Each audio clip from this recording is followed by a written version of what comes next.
That officer was one of two patrolling this morning when they crossed a wanted felon with a violent history.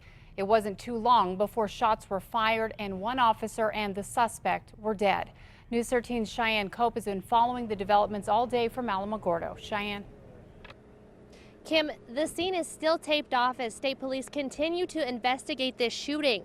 Police say that during a patrol this morning, 38-year-old Joseph Moreno led two officers on a foot pursuit. At some point, shots were fired, leaving Moreno dead at the scene.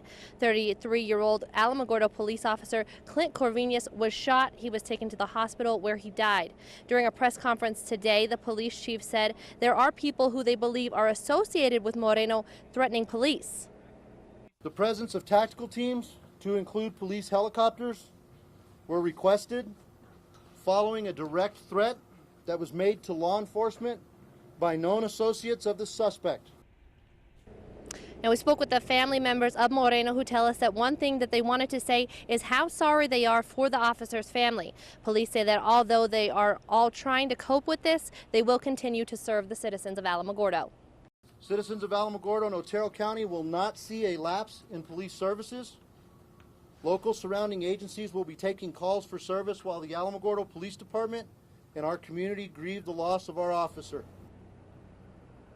Now, as we mentioned before, another officer was with Corvinus when we are still trying to figure out to learn the status on him. We do know Officer Corvinus was serving as a field training officer at the time, which insinuates that the other officer was a rookie, but we're still waiting to learn more about him and if he or Corvinus fired the shots that killed Moreno. Kim, back to you. Okay, thank you, Cheyenne.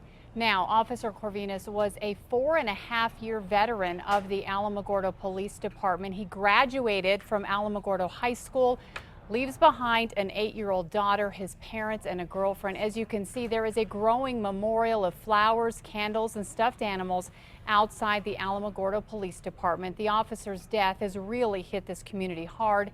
As soon as they got word of the shooting, many felt the need to come and pay their respects. With everything going on, how we just pray and pray and pray every night, and then to wake up to this is beyond words. It's been a long-term thing for me to back the blue, you know, and so I find this very disheartening, and it's a sad day in Alamogordo. One of the more emotional visits today was from an Otero County Sheriff's deputy who knelt next to the flowers and started to cry as he paid his respects. Fellow officers hugged as they stood at the memorial. As hard as it may be for these officers to head back out on the streets for their next shift, they say they will.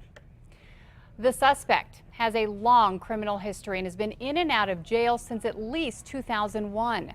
This is a picture from his stay in the state pen for being a felon with a gun.